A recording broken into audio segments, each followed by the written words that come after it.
Welcome, everyone.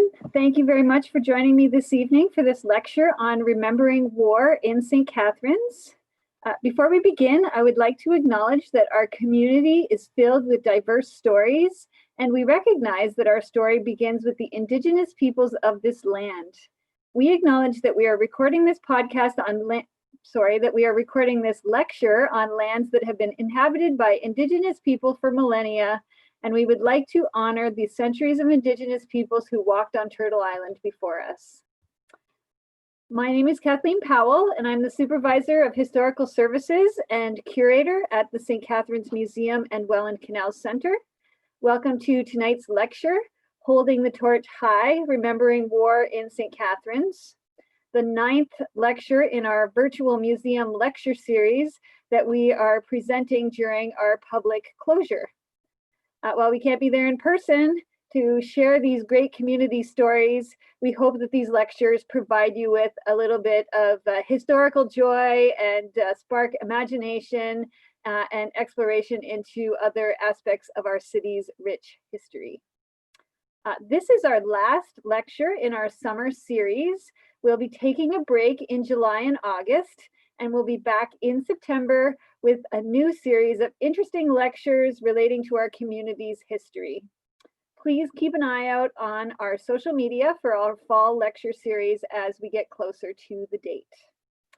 In the meantime, we'll be continuing on with a lot of our other virtual public programs, including Facebook Live, some fun summertime activities on our blog, which you can find at www.stcatharinesmuseumblog.com. And of course, we have our 2 podcasts, Museum Chat Live and 1 Hour in the Past. Thanks again very much for joining us tonight. Just a quick note regarding our format and the technology for tonight's program. If you're new to watching our lectures, by now you'll notice that we're broadcasting our presentation on YouTube rather than in a Zoom meeting directly. It makes it a little bit easier for you to enjoy the presentation without any hassle, but it does make it a little bit more difficult for you to participate. And so if you have any questions during the presentation, you can post them in the comments below this broadcast, and we'll get them at the end of the presentation. Or depending on whether you're watching it on a computer or tablet, your chat function is available as well, and it might look differently depending on the platform you're using. So you may have to post questions below the video, or you can post them in the live chat function. Either way, I'm also joined this evening by Adrian Petrie, who is moderating the lecture this evening, and he will provide any assistance and technical support if you need it. You can put that in the chat box as well as we go along. Just as well, letting you know that the broadcast from Zoom to YouTube has about a 1 or 2 minute lag time. So if you post a question or a comment and we don't see it or answer it right away, don't worry, we will get to it, and we might just get to it at the end of the presentation depending on how it goes. So we hope this format works really well for you, but we welcome all feedback. If you have any comments or anything that you'd like to mention about how the format works from your side of things. So thank you again for joining me this evening to take a virtual look at how our community has recognized those who fought and died in conflicts throughout our history. I'm going to warn you now that one presentation is not nearly enough to cover all of the memorials and ways that our community has remembered combatants. There are literally hundreds of memorials across the city whose purpose is to remember war and those who took part in those conflicts. I've tried in this presentation to share with you a cross-section of community remembrance in all of its forms, but I may or have likely missed some. And so if you have any comments about something I might have missed or any questions about something that you think I might have missed, feel free to add those into the comments as well. I'm going to start my presentation in a chronological kind of order going through the city's official war memorials. And then I'm going to explore a few other ways that the community has chosen to remember its war dead. The city of St. Catharines has 10 official war memorials in its collection. Those are the ones that the city is responsible for maintaining and taking care of, and also making sure that we keep track of anything that's happening to them. Those include a memorial statue, 4 cenotaphs, 4 memorials, and the honor roll plaques that are located at City Hall. In addition to that, there are various plaques, memorials, buildings, stained glass windows throughout our city, recognizing our community's various contributions to armed conflict throughout the last couple of centuries. One that I'm not going to talk about, but I feel like I should mention, is a plaque to the oldest conflict that community members participated in, which would be the War of 1812. There is a memorial plaque that was placed in 2012 to recognize the War of 1812 in St. Catharines. This plaque is located on the grounds of Rodman Hall, and it was placed there by the city's War of 1812 Bicentennial Committee, along with a newly planted tree. So as I mentioned, I'm not actually going to cover that particular one, but I thought it was important to mention it because I'm going to go in a little bit of chronological order, and people might say, oh my gosh, what about the War of 1812? You missed that. So that's pretty much all I'm going to say about that particular memorial. The oldest memorial in the community is the Private Watson Memorial, and most of you will know that the Private Watson Memorial is located on the grounds of City Hall. Alexander Watson was a local man who, while born in Toronto, grew up in St. Catharines and lived here into early adulthood. You can see him here on the left-hand slide. I'm sorry for the quality of these photos. They're not the greatest photos, basically because they're reproduced from a newspaper directly. Alexander Watson moved to Winnipeg sometime around 1881, and he became a member of the 90th Winnipeg Battalion Rifles of Canadian Volunteers, and he served with the forces that were sent by the Canadian government to quell the resistance in the West. This conflict is today known as the Northwest Resistance. The Canadian forces were sent to fight Métis and Indigenous forces under the leadership of Louis Riel. I'm not going to go into the history of the Northwest Resistance at all in this lecture. That could be a whole other lecture that we could go on at another time.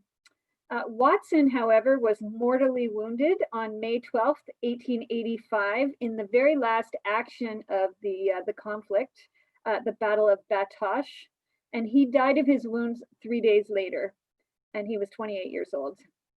They held a funeral for Watson in Winnipeg, and then his body was shipped to St. Catharines, where a second funeral was held, along with a funeral procession through the city and onto Victoria Lawn Cemetery, where he is buried and where his gravestone sits.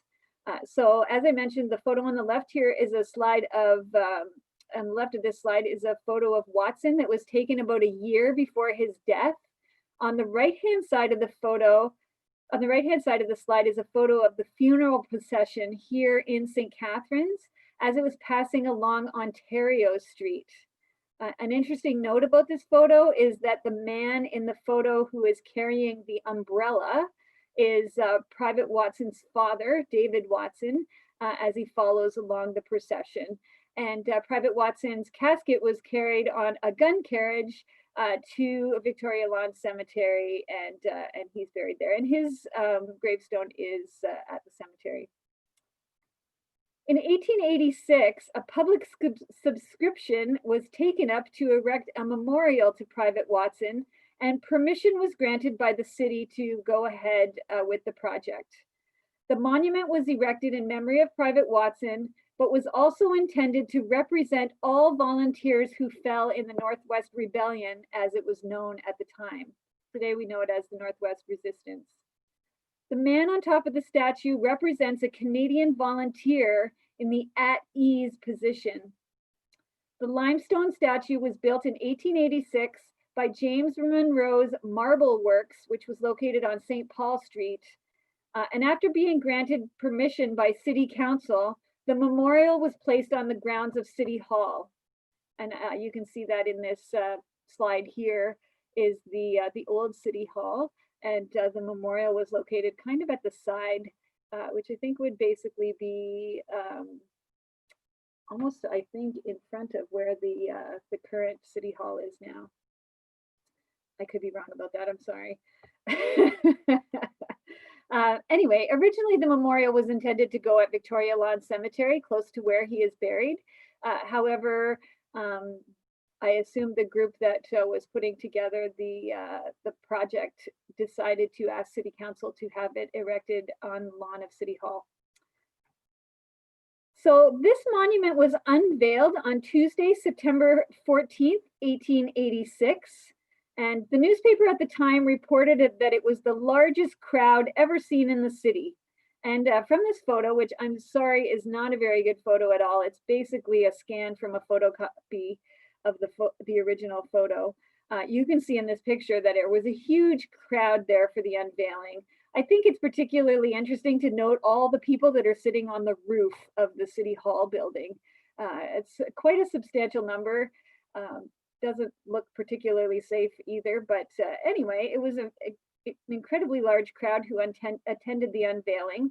And the newspaper at the time attributed this to the attendance of General Middleton, who came to the city to unveil the statue. Middleton was the general who commanded the Canadian forces in the Northwest. In 1936, the Watson Memorial was moved from its original location to its current location, which you can see here, which is on the James Street side of the property. It kind of looks to the corner of James and Church Street when they built the new City Hall in the 1930s. This postcard of the memorial dates from, my guess would be somewhere around 1960, 1970. You can tell from the age of the St. Catharines transit bus that's in the background of this postcard. And this is how the memorial looked at that time, but it looks pretty much very close to what it is in this particular image. There's a flower bed around it and some trimmed hedges and that kind of thing. Watson's memorial continued to be the only war memorial in the community for the rest of the 19th century. The building of large-scale, sorry, I lost my place. The building of large-scale war memorials in communities was not a common practice until the First World War, but I will come back to that. As the community's only war memorial, when the community sent soldiers to participate in the Boer War in 1899, those who fell in that conflict were also memorialized on the side of Watson's memorial. The Second South African War from 1899 to 1902, or as it is also known, the Boer War, marked Canada's first official dispatch of troops to an overseas war. In 1899, fighting erupted between Great Britain and two small republics in South Africa. The two republics, settled by Boers, descendants of the region's first Dutch immigrants, were not at the time expected to survive for long against the British. In Canada, the Boer War was very controversial. There was a lot of difference between different factions over whether or not Canada should send troops to this particular conflict. Pro-Empire Canadians urged the government to send help.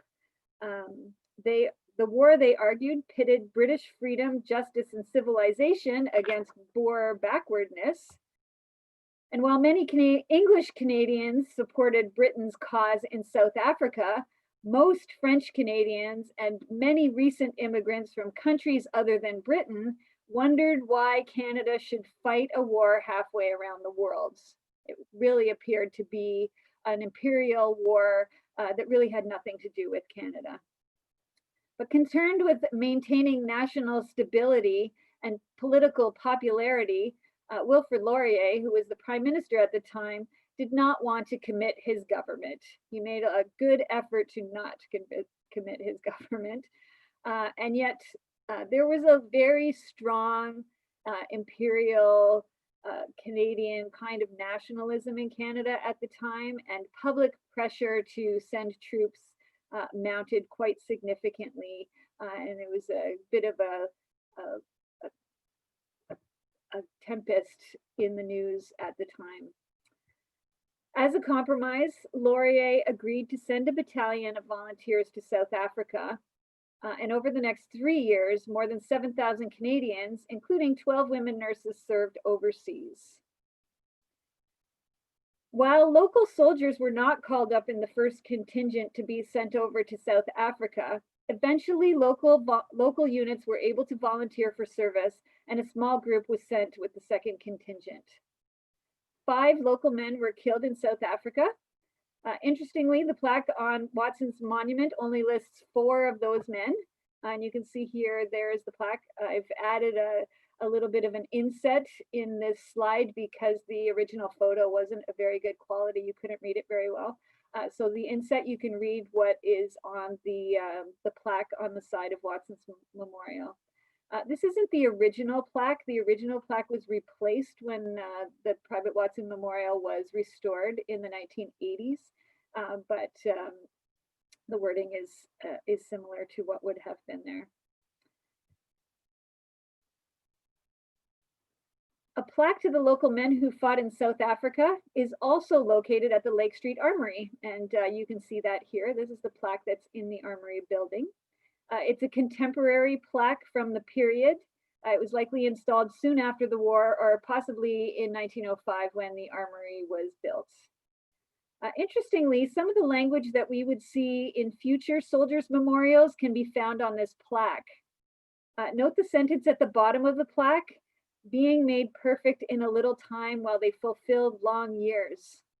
This references the idea that soldiers who died fighting for their country were going on to a better and more perfect existence in the afterlife after their toil on earth.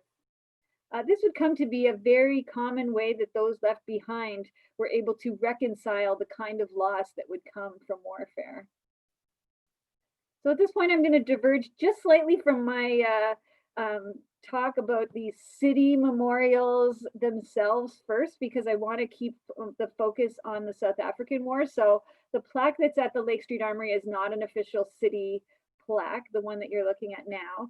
And then also this particular relief, I'm sorry, the photo isn't great, but this particular relief plaque is located at St. George's Church. And it's a lovely stone relief. It's an example of one of the many remembrances that were put up by family and friends of fallen soldiers. In this case, you can see it was put up by his parent to remember him, Major Henry M. Arnold. The symbolism of the soldiers' accoutrements being discarded on the ground again evokes this idea that the soldier has dropped his earthly bonds to go on to a better place. The First World War was undoubtedly a world-changing conflict in so many ways. The ways that soldiers and civilians thought about war and warfare shifted significantly as the number of casualties were staggering, and the ability of the populace to synthesize the enormity of the conflict and the death required some means to justify all of these sacrifices. And for this section of my talk, I have used a couple of really great resources, and I want to give a shout out for those. There are 3 that I would recommend if you're really interested in this topic. Death So Noble, written by Jonathan Vance, The Great War and Modern Memory by Paul Fussell, and Sites of Memory, Sites of Mourning by Jay Winter. And their writings have helped to illustrate some of the themes that I speak about in this part of the talk. So even before the First World War ended, the community had already built a memorial to those men who had died. What has been more described as a war shrine, a wooden cross and plaque, were built on the corner of Church and Court Streets in front of the Great War Veterans Association Clubhouse, which later became Branch 24 Legion. On June 3rd, 1918, the monument and plaque were unveiled by the 9th Duke of Devonshire. The marker also had engraved on it the words, "For God, King, and Country." This photo that you see here is actually a little bit later, but the location of it is where the original monument was, as this photo dates from November 11th, 1945. And here you can see the Silver Cross mothers laying a wreath at this monument. While the monument remained in that location for many years, the monument being this white cross that originally was made out of wood, and then you can see in this particular image it's made out of metal. While the monument remained in that location for many years, it was replaced by a stone monument in 1957. And when the Legion was torn down just a few years ago, it was moved from in front of the Legion building to the front of City Hall, where it is currently located. It's located right at the very end of the sidewalk on the Church Street on the Church Street side of City Hall. And today there's a wreath laid there every year as the Remembrance Day parade moves from City Hall to the main cenotaph on St. Paul Street.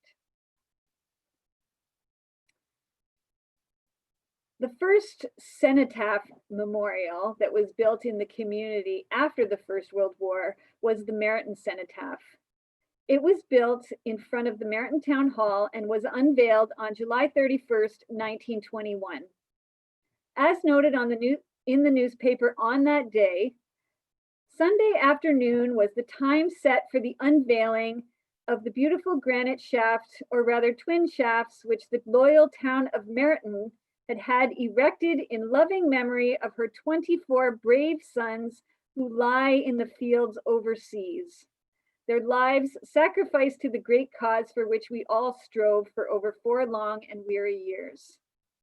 As with all these unveilings, the crowd stood in quiet reverence and a religious service took place and hymns were sung along with the national anthem.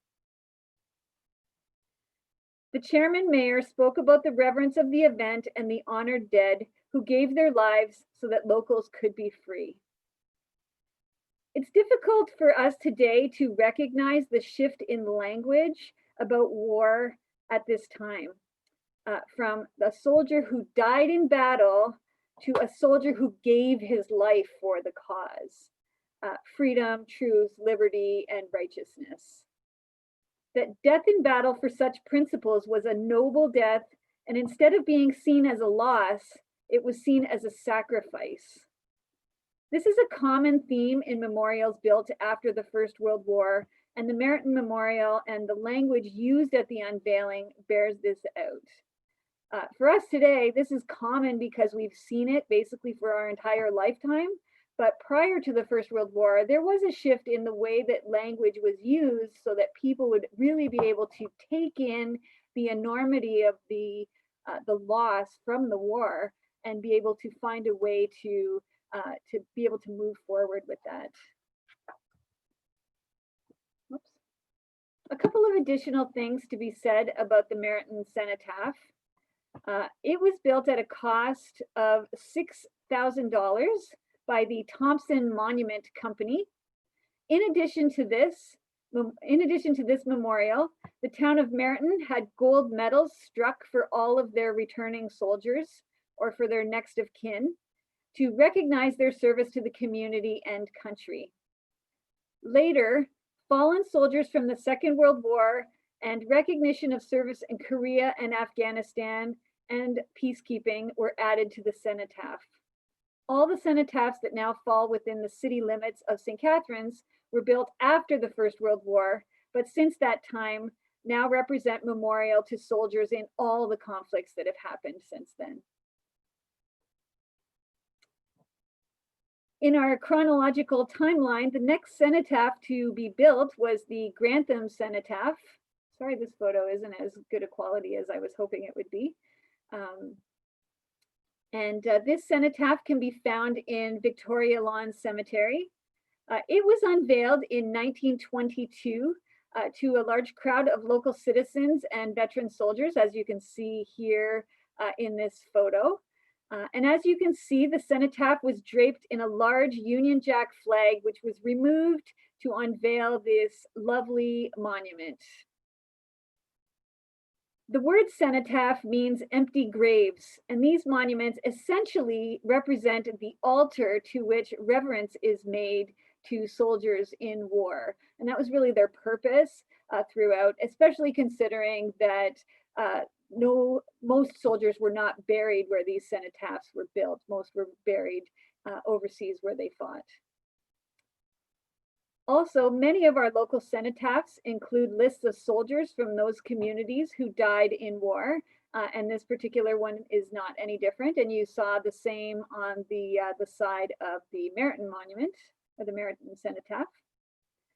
The Grantham Cenotaph, similar to the one in Maritime, as you might have noticed, listed the significant battles. There you go. Listed the significant battles where local men were involved, and lists the name of local soldiers who died. Later, World War II, Korea, Afghanistan, and peacekeepers were also added.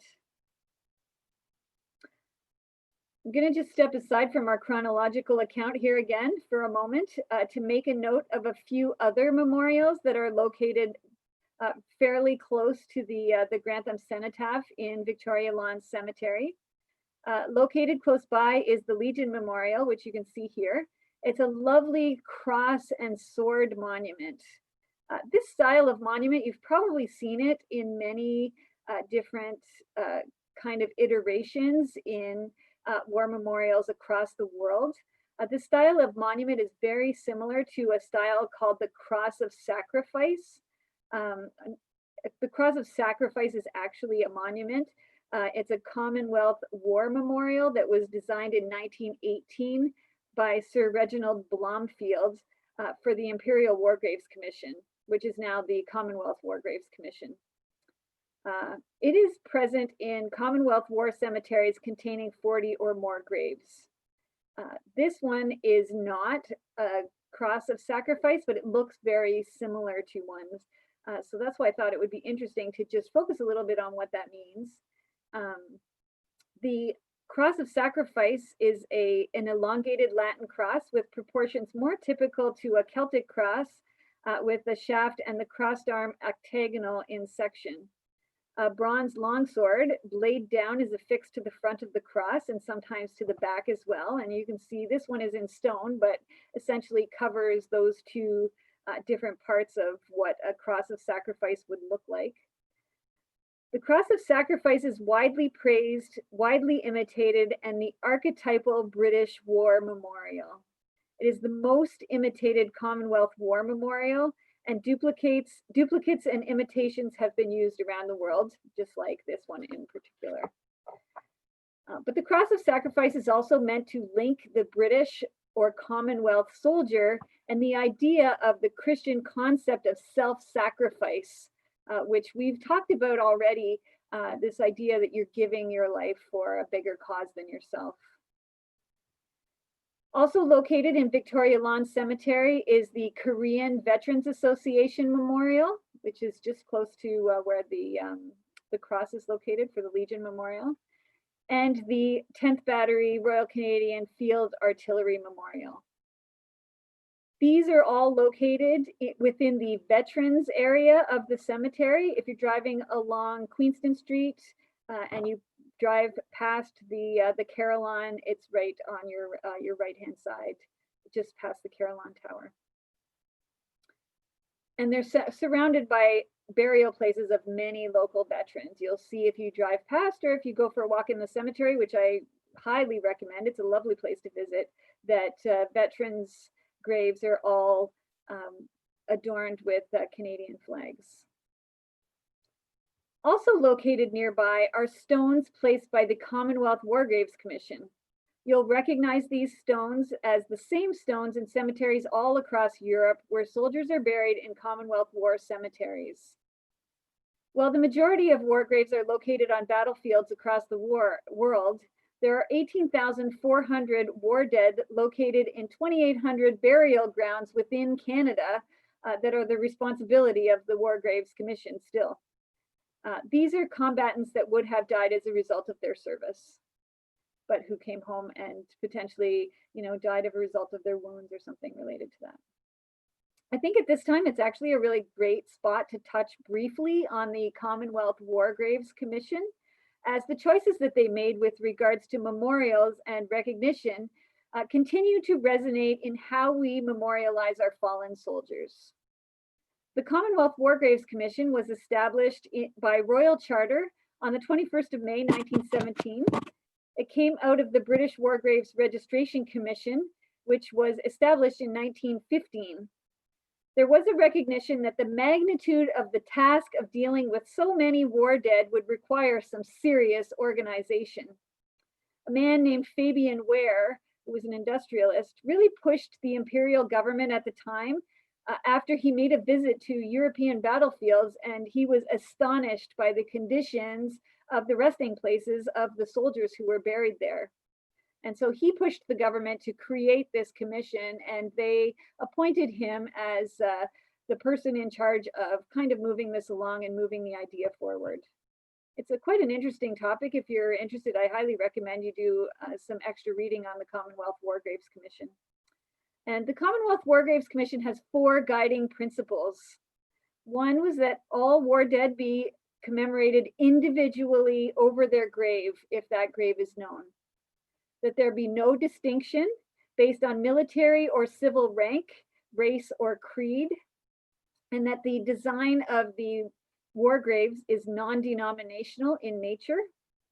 And inscriptions or religious symbols were selected by the war dead's designated next of kin. They were given an option to add an inscription at the bottom, which you can see here. The inscription is "Thy will be done." So family members were given the option to add that inscription. And these 4 guiding principles were imposed on all war cemeteries to provide a sense of social equality. It also reinforced the idea that the brotherhood of soldiers is being honored as men, and that the men were buried with their comrades, that the comradeship of the soldier lifestyle and the soldiers in battle would be maintained in their places of burial as well. And just to go back to a little bit about the war dead all being remembered individually if their grave is known. If they're not, there are a number of war memorials in Europe where war graves would be commemorated, or where war dead who did not have a known burial place are commemorated, such as the Menin Gate is one of the most well-known examples. All right, so let's go back to our war memorials and our chronological look at them. This is the Port de Luzi Cenotaph, which was the intro slide that we do the public on November 23rd, 1924. As you can see in this photo, there was a large crowd in attendance.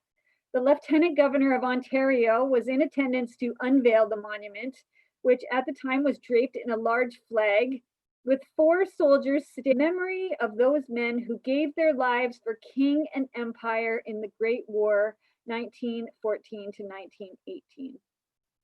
On one face of the memorial are the names of the 20 men from Port de Luzi who died in the First World War, plus 3 who died of wounds after 1918.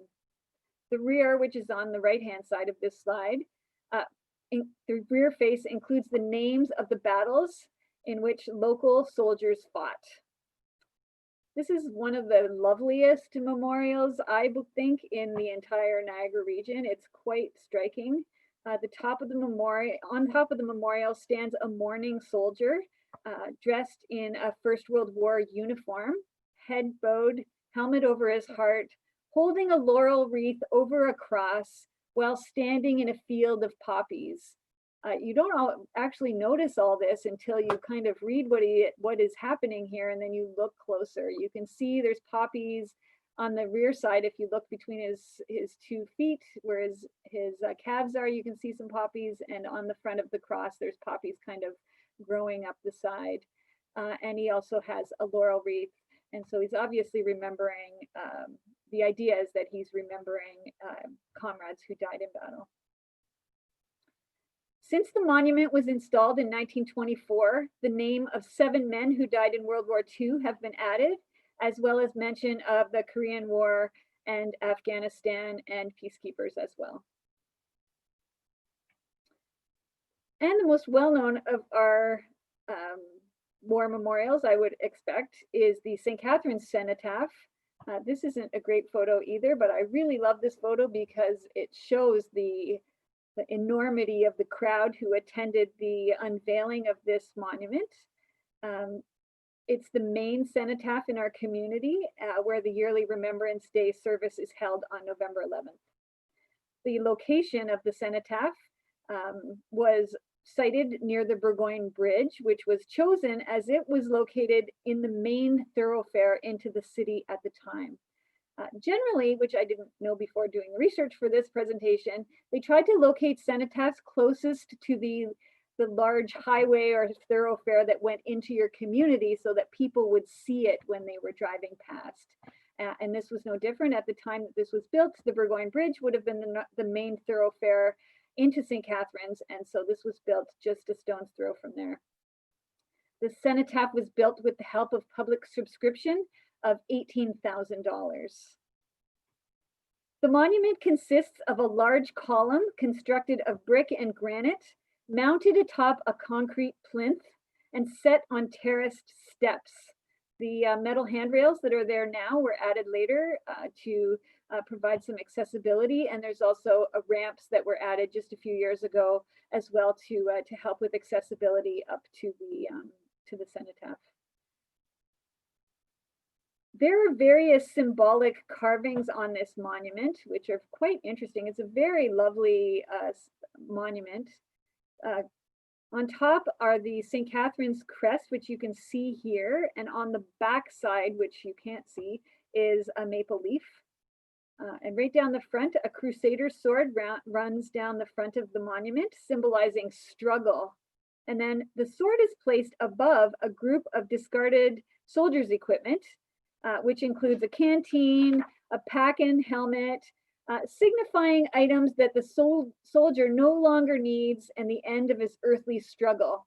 Very similar to what we saw in that stone relief of the Boer War soldier, which is basically, you know, shedding your earthly bonds to go on to a better place. There is text carved into the shield on the front of the memorial, and if you can't read it very well, I'll read it for you. The men were very good unto us, and we were not hurt. They were a wall unto us both night and day. And then it says, in memoriam, requiescent in pace, meaning rest in peace in Latin.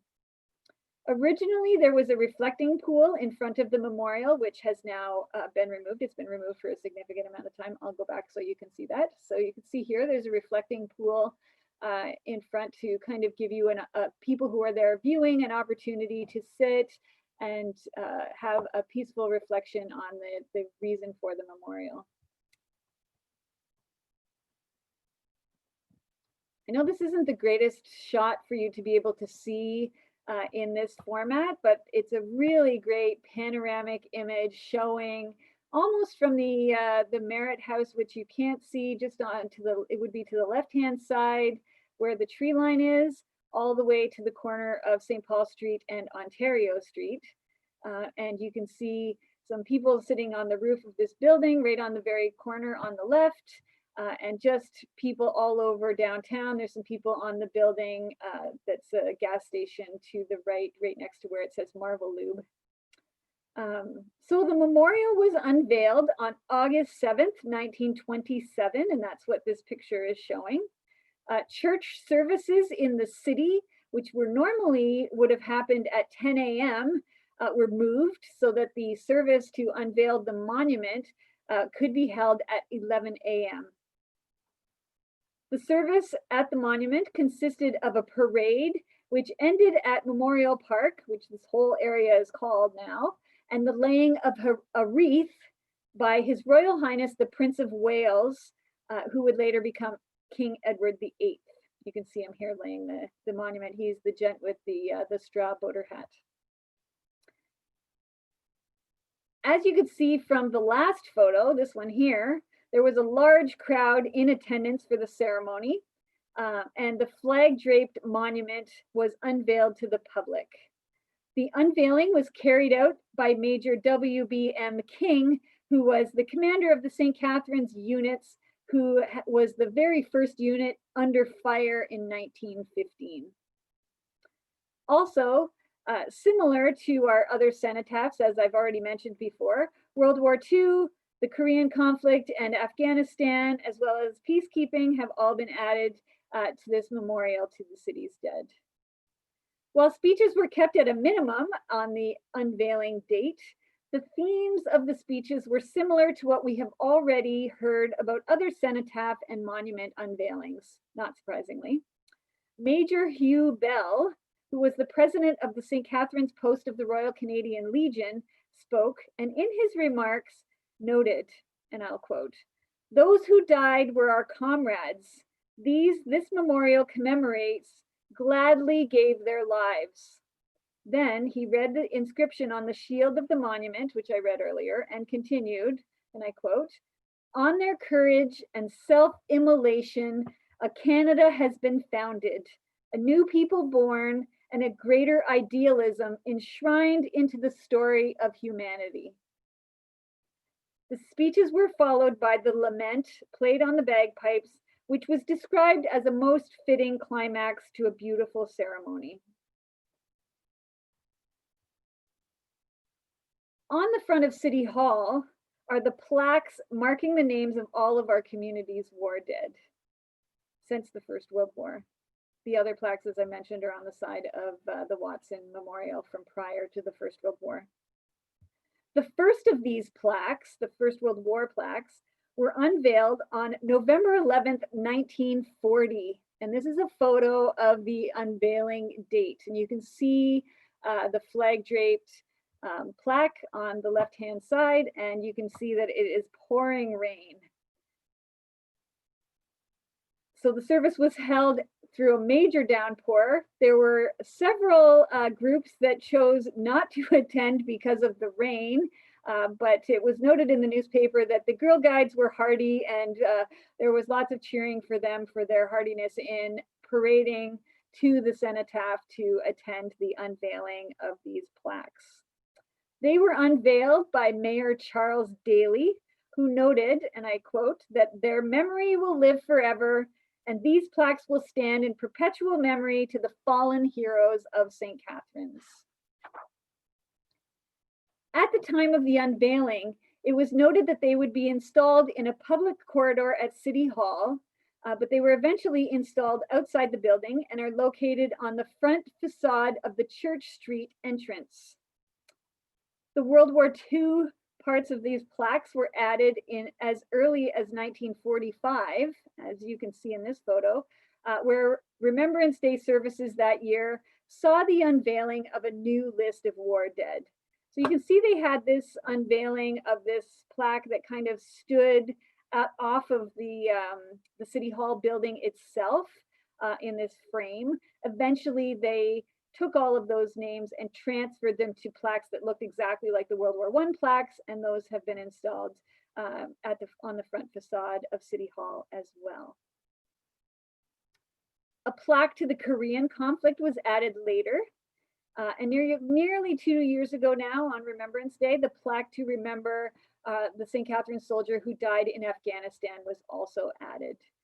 And all the plaques on City Hall that are located on that facade have basically the same language, and it's language that really came from the language created during the Second World War to remember that particular war. So this really covers the city's official war memorials that you would recognize as being the responsibility of the city to maintain and take care of. But I'd like to highlight a few other ways that the community has remembered its fallen soldiers.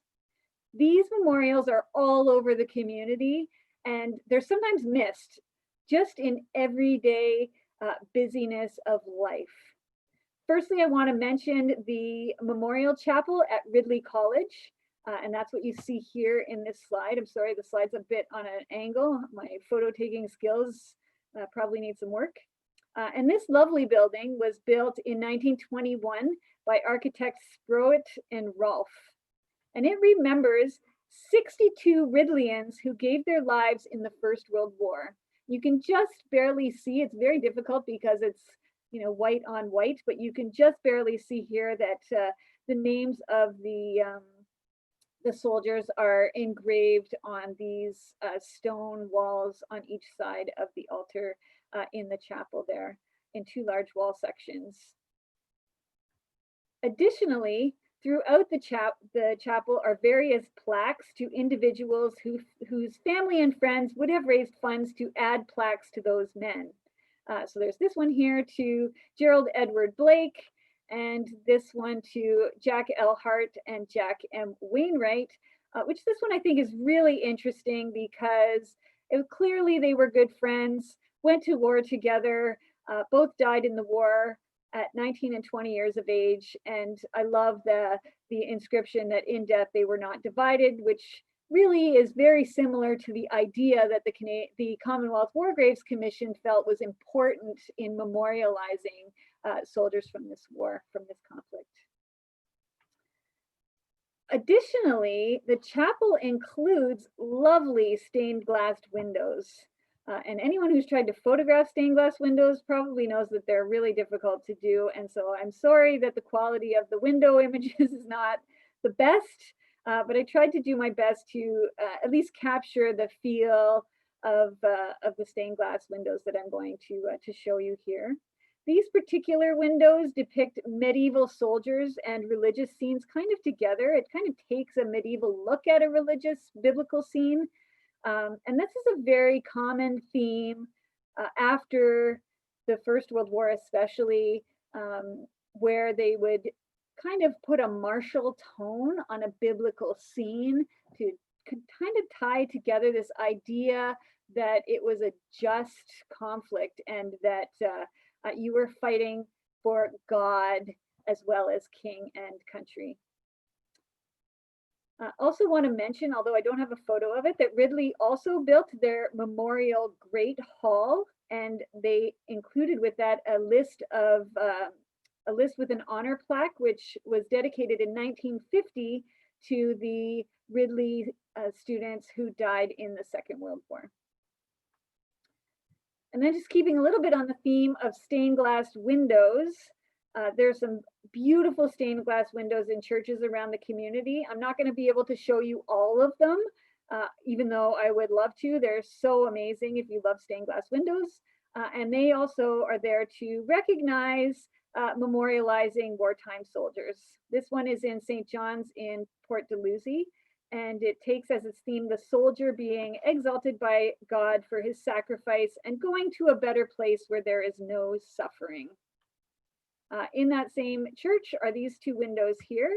The one on the right, sorry, on the left is a particular favorite of mine because it has a naval motif, which is unusual in local memorials, stained glass windows.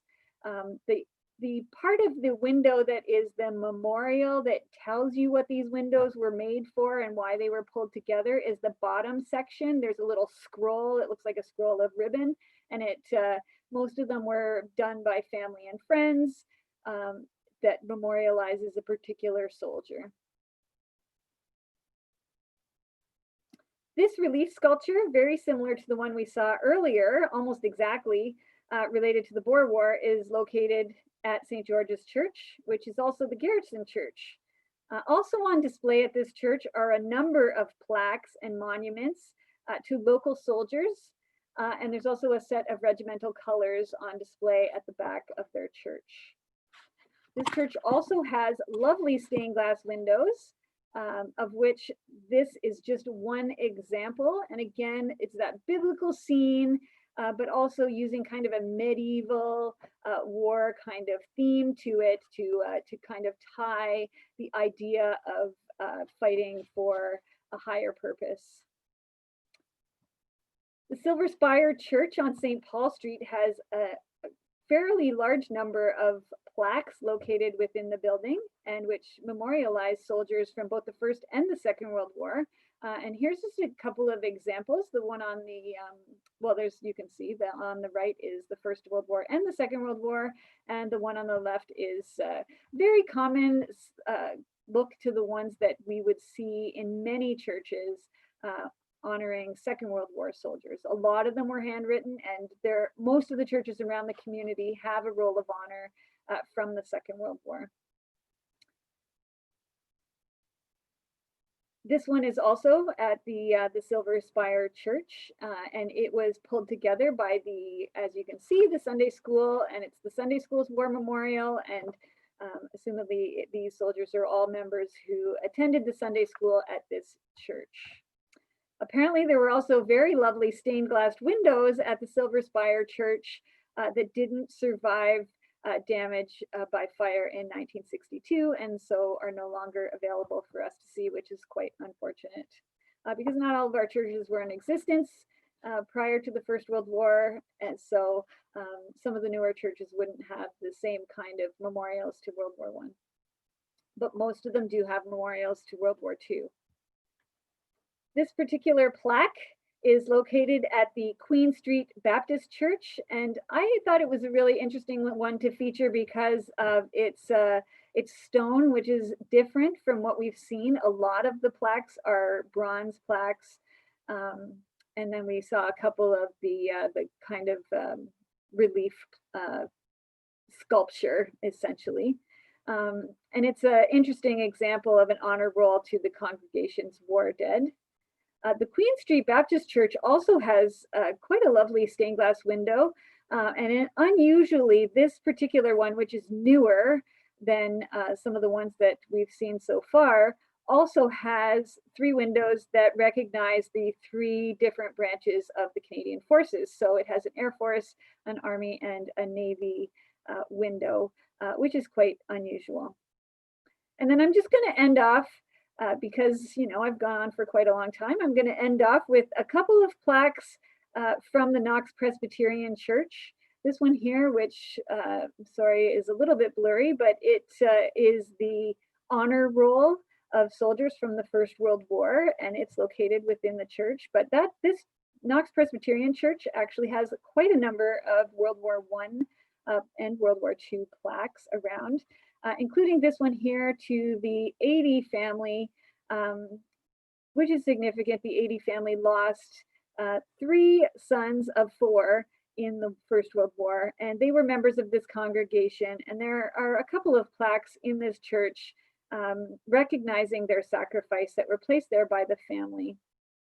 And you can see at the bottom of this plaque has this very common wording that we see in war memorials since the First World War: greater love hath no man than this, that a man lay down his life for his friends. And I think that that's a really great way to kind of end this exploration into war memorials in St. Catharines. It doesn't cover everything that we have in our city, but it does give you a good cross-section of how we've memorialized war across the community. There was a real push to memorialize war and wartime after the First World War, and that was almost, you know, if you have to call it this, it was almost like the high point of memorializing in the community. But then the Second World War also included a lot of memorials, but the iconography and the language was really language that came from the First World War period. And I'm going to leave it there. I really encourage you to explore the community as you're out and about and see these war memorials. They're really lovely.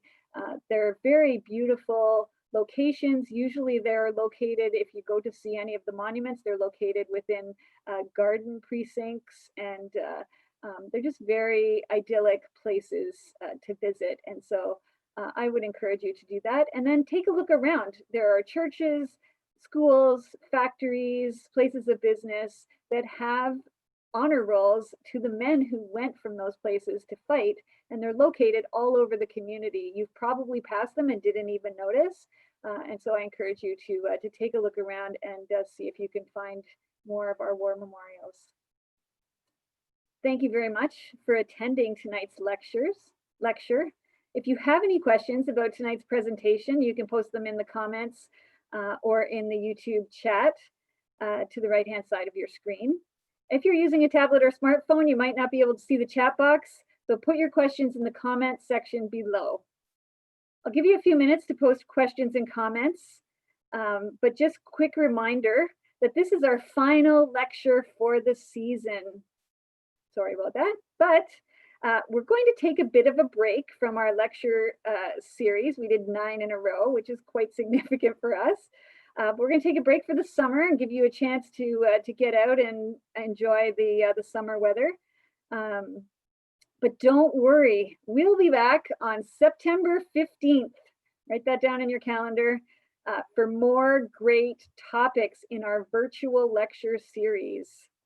These topics include rowing in St. Catharines, hoteling, and some other great stories and topics. You won't want to miss it. Please stay tuned to our social media for more information. I'll put the links up for that. So you can find us on Facebook, Twitter, and Instagram, and also on the St. Catharines Museum blog, which has tons and tons of content. If you're just looking for something you're tired because you've watched all of Netflix, go on the St. Catharines Museum blog to get your history fix. There's so much content there for you to see. Also, if you love the deep dive nature of a lecture series, why not also check out our podcasts? We have 2 podcasts.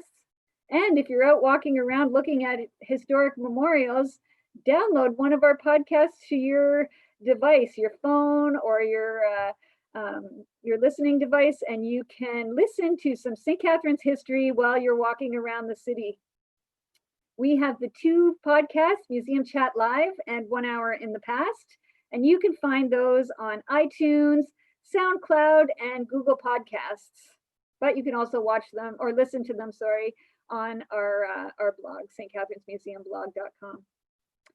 Also like to remind everyone to please give us a like. You can see the little up hand down at the bottom of the screen, and follow us on our social media channels to stay in the loop with all of our virtual programming during the museum's closure. Please also share the museum in your own social networks. Tell other people about all this great stuff that we're doing and that you want to watch and your friends want to watch, and help us to get more of our community to join our historical adventures. Thank you very much, and let's take some questions now.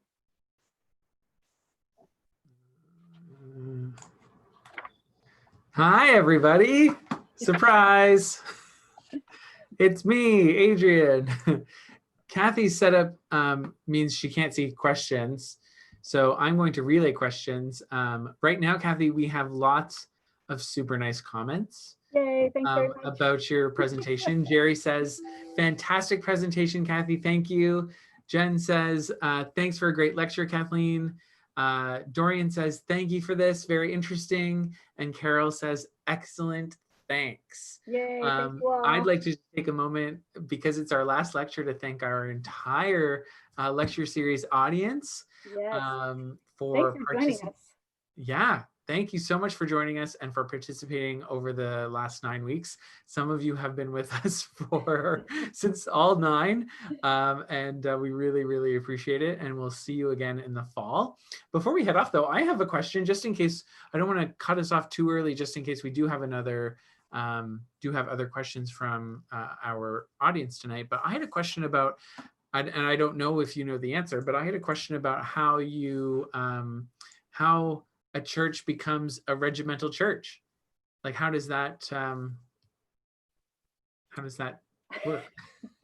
And actually, Kathy, I'm just gonna get you to stop sharing your screen. Oh no, I can do it. Okay. Yeah. Oh no, wait. No, I can't do it. Can you stop sharing your screen? Okay. And then it'll be just us. There we go. Yay, perfect. there we so are. It was interesting. Like, I've known that St. George's is the regimental church, but how did that come to be? I think it's because it was one of the earliest churches in the community, and so it just became I think they kind of adopted as the regimental church as they're going on. I don't actually know if I should find this out and put it into the, like, is the there comments later on. Yeah. But I will look into this further. But my guess would be that essentially it's the oldest church in the community, and the regiment who was here adopted it as their regimental church. It's hard to kind of imagine it now because we don't really put religion and military together, but you have to remember that the religious part of life was much more connected to a lot of things earlier on and in the 19th century. So it wouldn't have been unusual for a regiment to have a regimental church. And most of the time, a regiment would go to church parade if there was something happening. And even up until I remember regimental church parades fairly recent, like within my memory. So it isn't unusual. It's just different now than it has been over the years, for sure. And even when I read about, the contingent of soldiers that went from St. Catharines, we have this great diary in our collection. As you know, we have John Garrett's diary in our collection, and he talks about going to church parade to kind of give everybody their blessing and make sure everybody is ready to go forth with God's blessing. After they're all gathered together in Toronto, they go to the church and have their kind of regimental blessing and move and go forward. The same thing happens in the First World War. Every time a group gets sent overseas, the thing they do before they get on the ship is go to church, and then they go off and go to the ship. And then, of course, during the First and the Second World War, church going was quite common in the field, and there's a lot of different accounts of chaplains and things like that participating in just the soldier's life, daily life. That looks like it. Thank you very much again, everybody, for your wonderful comments and questions, and again for your participation in our virtual museum lecture series.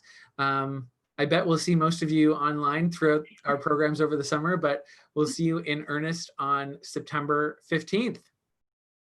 Thanks very much, everyone. Have a good summer, everybody.